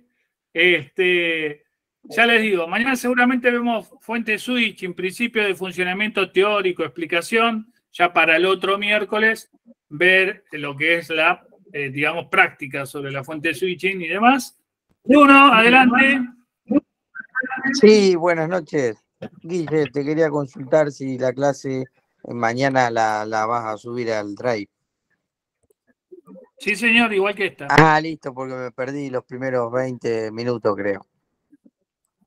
No, todo va a quedar registrado en el live. Buenísimo, muchas gracias. No, por favor. Un comentario. Sí. ¿Se acuerda que habíamos preguntado por qué vibraba el transformador? Sí. Del valvular, del S400. Sí. Lo ajusté, las 8 tuercas, los 8 tornillos y tuercas, tanto los que van al chasis como los que aprietan el transformador, y sigue zumbando. Bien, entonces lo que puede pasar es que se haya jorobado alguna de la bobina y tenga fuga. Perfecto. Eso después, yo hoy expliqué un poco de la fuga, pero va a servir de práctica también para aplicarlo el jueves en el circuito valvular. Preparo laca. Prepare el chasis. Ok, listo. Para el jueves. Bien. Exacto, el jueves vamos a empezar los jueves valvulares. Bueno, buenísimo. Buenísimo. Bueno, ¿alguien quiere acotar algo más? ¿Preguntar algo? Aprovechen en estos últimos minutos. Vamos a ver. ¿No? Estoy ya casi terminando, pero bueno. ¿Cómo anda, doctor Víctor, de la República Hermana de Bolivia? Yo como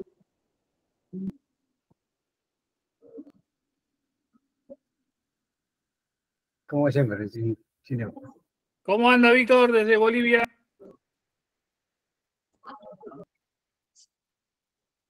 Bueno, por ahí no me escucha. Omar, ¿querés decir algo?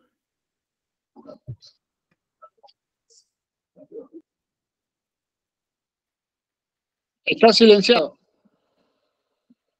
No, pero lo silenció él, yo no.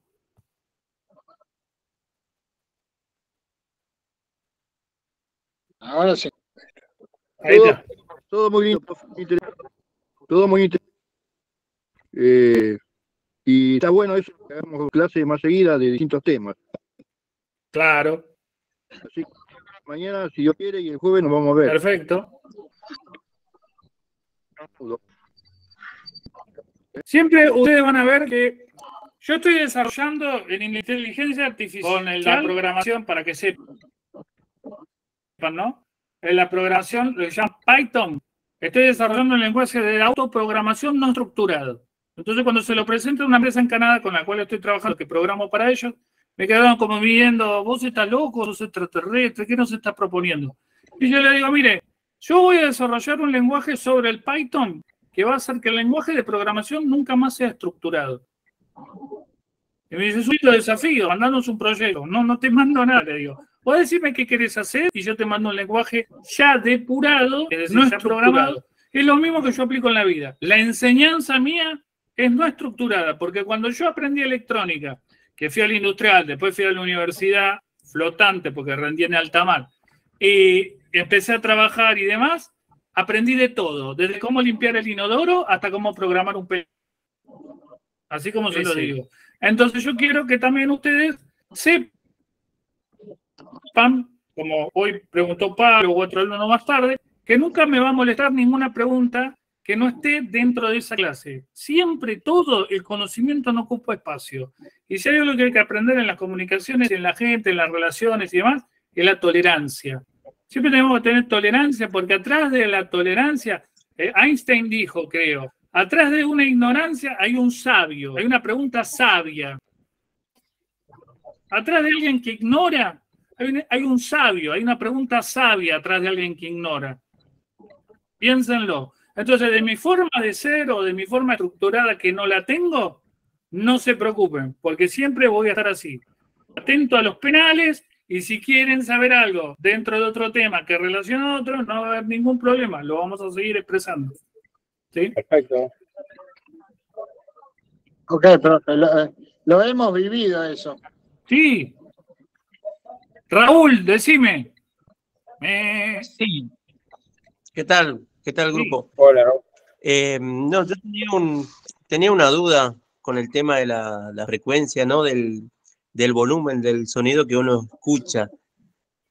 Digamos que la frecuencia que va desde los 1000 Hz hasta los 6000 más o menos se escucha bien fuerte, y cuando uno escucha lo de 20 Hz no se escucha con la misma potencia, digamos, en un generador de onda. No es que no lo escuches con la misma potencia, es que tu oído no lo capta de la misma forma.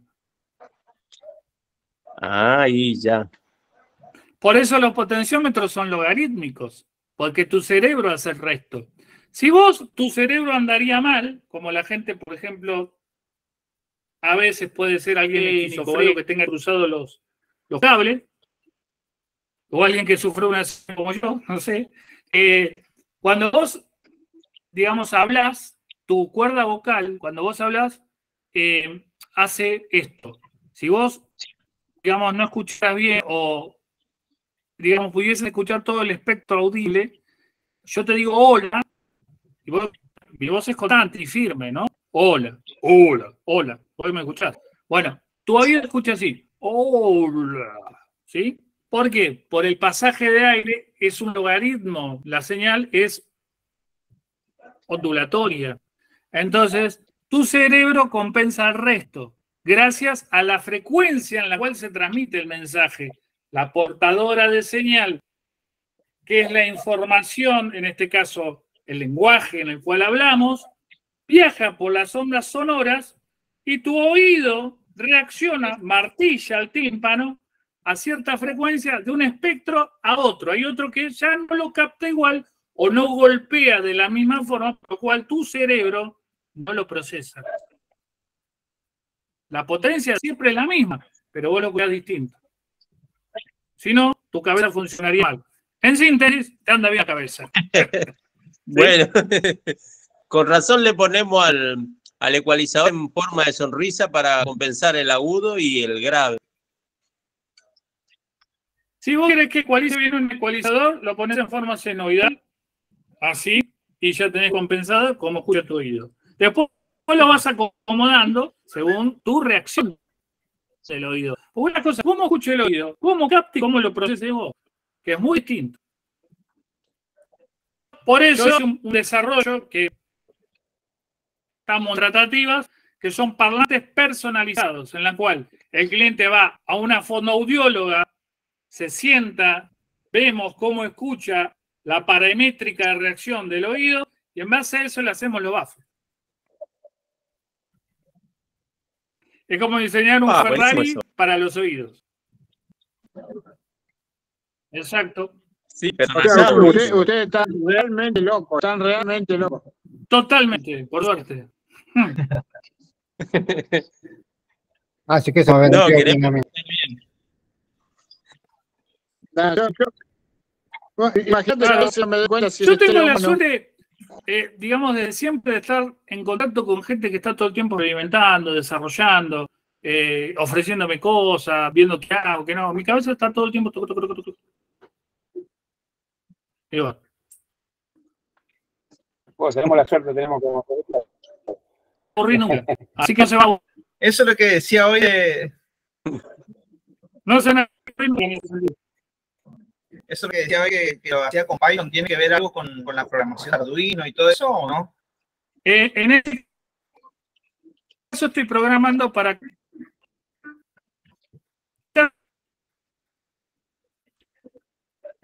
Coca-Cola. Se congeló el No se escucha nada, Guille. En este caso estoy programando para Coca-Cola y para SKS que llevan la CNC, que aprenden del operario, para cuando el operario se enferma lo reemplaza un robot.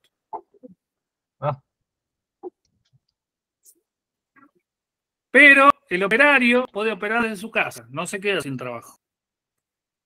Se pone un exoesqueleto, le enseña a la máquina cómo trabajar, la máquina sabe hasta cómo le gusta rascarse la cabeza, se saca el exoesqueleto, queda la programación sentenciada, la máquina aprendió el operario se va a descansar, a dormir, se enferma, la máquina trabaja, ajustando y calibrando lo que tenga que hacer, igual que el operario. Wow. Todo eso en el lenguaje de Python. El lenguaje de Python, porque la máquina aprende del operario, hasta de los errores. Por eso, cuando se va a programar, por ejemplo, cuando fuimos a programar hace poco para hacer, entre comillas, el mantenimiento a Renault, cuando cambiaron los robots soldadores TDK, que iban a poner Siemens, que al final no se pusieron de acuerdo con el tema de plata, le pidieron, en realidad yo le pedí un par de ingenieros más, a los operarios y a los jefes de turno que la gente esté bien descansada, porque el milímetro de diferencia entre la soldadura de los chasis es milimétrica, vale la redundancia, y si alguno estaba dormido, no había tenido una buena noche, lo que sea, le iba a enseñar al robot mal. Por más que tenemos parámetros láser de ajuste con telemetría de profundidad para la entrada de datos y demás en el CNC, está aprendiendo el robot de voz.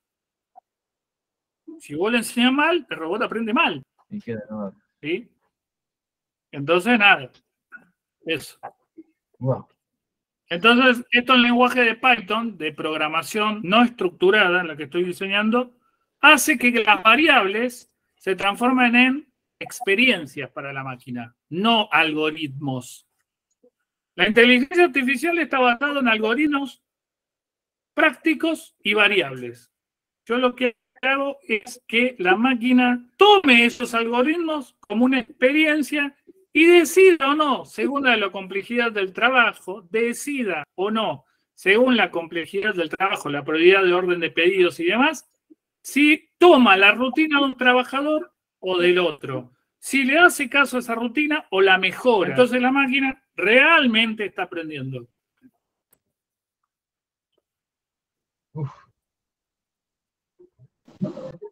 Sí, no solamente repite los movimientos. No solo repite los movimientos, sino también repite la efectividad. Y la supera. Entonces ya el operario no va a estar soldando, estar ahí viendo la precisión con el calibre y demás, sino que ya está para otra cosa el operario. Ya está para estar en el mantenimiento de ese robot. No dejamos sin trabajo a nadie. El operario ya está avanzando, profesionalizando cada vez más. Ya no es más un autopartista con una sordera que está soldando o cambiando piezas. No, ahora el operario está profesionalizado en una computadora sentenciando y viendo que la base de datos del robot coincida con la tarea a operar. Le estamos dando una calidad de trabajo a la gente. ¿Se entiende? Y perfecto, igual no lo va a poder suplantar nunca. No. Creo que vos imaginate que de estar manejando una carga pesada de un Sunbeam o de estar apilando algo o atornillando algo, pasa a entrar datos y verificar con una pistola de RFID que el robot esté bien programado. Nada más así, tú está bien programado, pone el RFID, carga los datos, se fija si coinciden los parámetros de fabricación del día o la orden del día y sigue la secuencia. Está supervisando el operario. Ya no está más viéndose la espalda. Digamos. Esto es lo que se tiende ahora, no dejar de trabajar a la gente, sino profesionalizarla. Supervisa las variables que puede tener el jumping, por ejemplo. Por ejemplo, los robots de apilamiento que llevan y traen las piezas de una dirección a otra, del container a los jumping de apil y lo demás. Eso se hace mucho en la Renault, en Fravia. Un montón de lugares. Lo único que yo no puedo filmar, pero es espionaje industrial. Si no, te lo filmaría, pero bueno, se los cuento. Sí, ni siquiera en Arbor se puede filmar, porque yo estuve ahí y los robots... No se puede filmar nada, no se puede filmar nada. Es más, cuando entras te palpa como si fuese, no sé, un chorro, sí. Sí, de hecho hay que dejar la ropa de uno y ponerse la ropa de laboratorio, sí señor. Exactamente. Igual, por ejemplo, cuando entras a la central nuclear, entras en 5 áreas de seguridad a la central nuclear, te pones tu ropa común, en la tercera área ya estás descontaminado del ambiente y te pones el uniforme de trabajo y después pasas todo por un lugar que es todo de acero inoxidable, todo. Lo que vos toques es de acero inoxidable. Y eso es el área de, digamos, esterilización total, donde entras ya a lo que se llama la parte de donde está el control de reactor y demás. Marcelo, que ahora está en línea, que fue alumno de eso porque él trabaja de ingeniero nuclear en la planta. Ahí me mandó un mensaje de otra vuelta. Marcelo era un alumno, para que no lo conocieron, que reparó sus 7 mares, estaba recontento.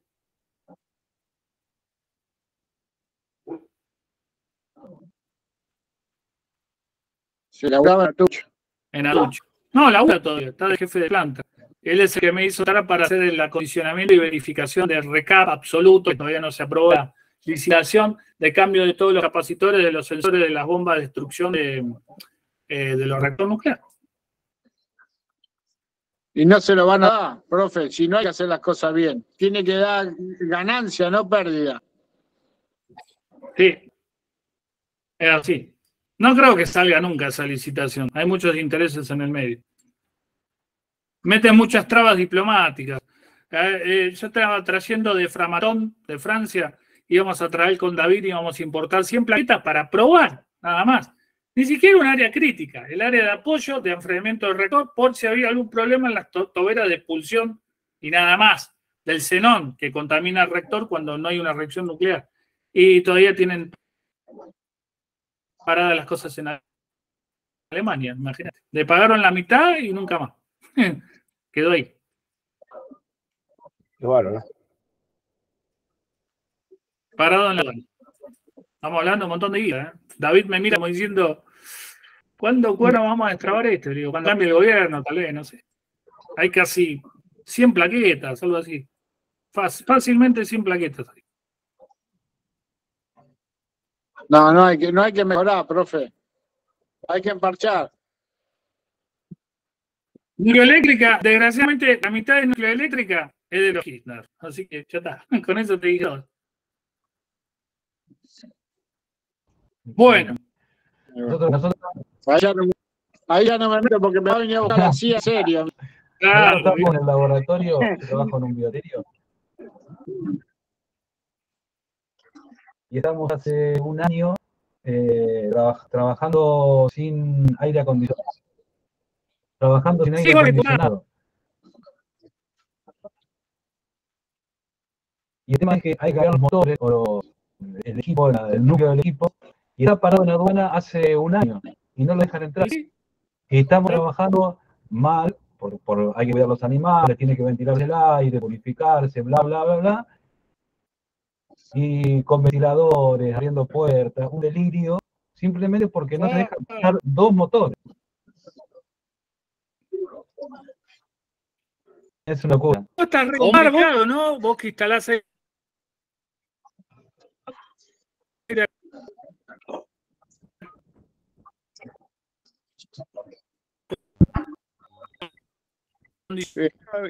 Más o menos.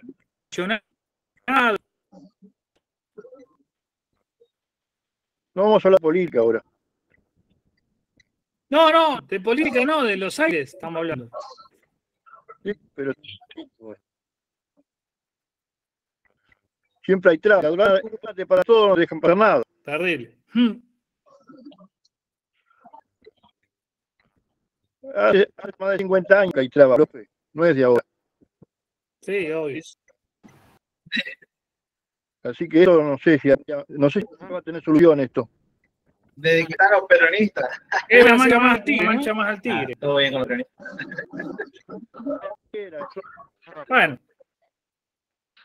Bueno, gente, no sé si alguien quiere hablar de algo más, acotar algo más. Yo cualquier cosa, yo estoy grabando la clase. Víctor, ¿cómo andás, Víctor? ¿Qué estás atrás de una capa invisible, Víctor?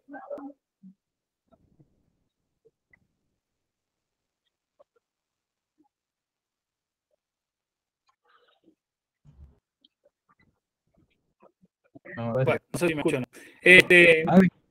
Bueno, no queda ninguna duda, hasta acá todo bien. Recuerden, el próximo martes vamos a comprobar todo esto en la práctica. Y la tarea es muy sencilla. Cuando terminen las clases, van a agarrar cualquier equipo que se les ocurra y lo van a preparar para la próxima clase. Funcione o no funcione, que tenga transformador, que tenga puerta rectificador, capacitor, todo eso. Y lo van a tener listo para hacer la práctica conmigo. ¿Sí? Perfecto. Ok. No importa si anda, si no anda, no importa. Y después recuérdenme quién todavía no hizo la evaluación 1 y quién todavía no tuvo la práctica de soldadura. Porque por más que sea hace 40 años, ciertos secretos y cosas que le van a servir. Después se anotan, dicen, yo todavía no lo hice, me mandan un WhatsApp, Juan Pablo, ¿sí? Juan Pablo, Jorge. Van progresando. Saltando de tema, conseguí un televisor chiquito. ¡Excelente! Entonces vas a poder armar el osciloscopio en 5 minutos. Era de ese equipo que venía tele, radio y cassette. Buenísimo. Okay. Buenísimo. Bueno, funciona todo menos la tele, ¿no? La tele no anda. Vos lo único que tenés que hacer es reparar la tele y yo te voy a decir cómo. La reparás en 5 minutos y a los otros 5 minutos hacemos el osciloscopio. Bueno. Listo. Esos televisores normalmente cuando no prenden el transistor horizontal, la fuente y se acaba y otra cosa. ¿No tiene una válvula eso? La válvula es el tubo. El tubo del televisor es una válvula. Pero... No, ya, entiendo que es una válvula, pero si yo la saco, sale todo. No sale la válvula sola. No me entendés.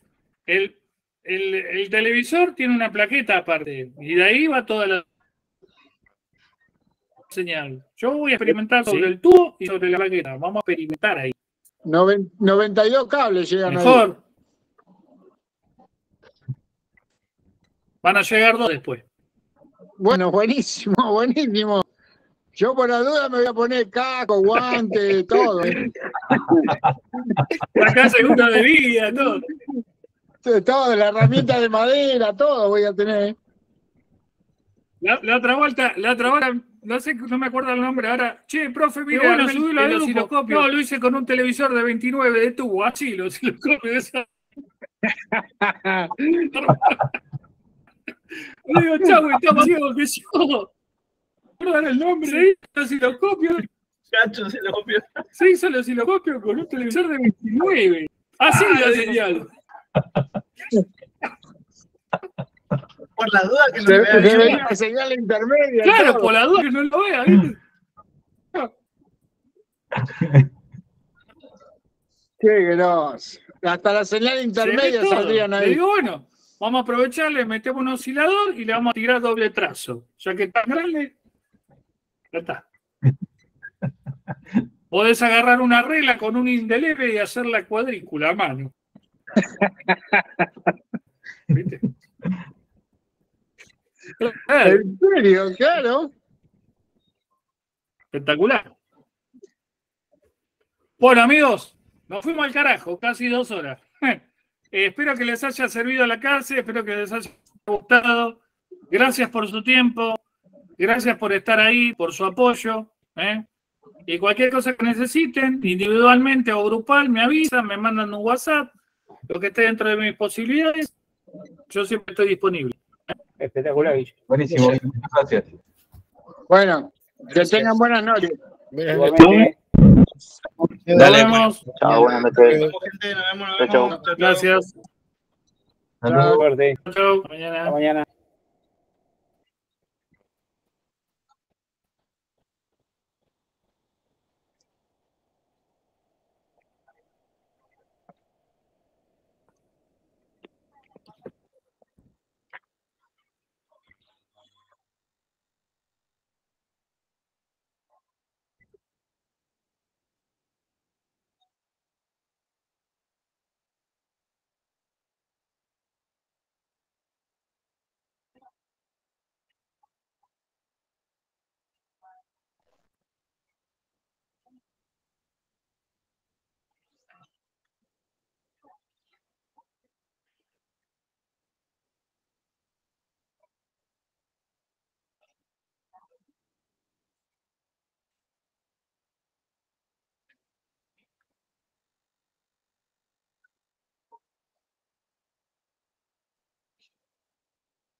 Bueno, Víctor, llegaste tarde, pero ahí la estoy terminando de grabar, así que no te hagas problema. Listo, profe. Bueno, muchas gracias. Sí, fue al hospital. Dale, amigo, ¿estás bien? Sí. Ahorita acabo de llegar, profe.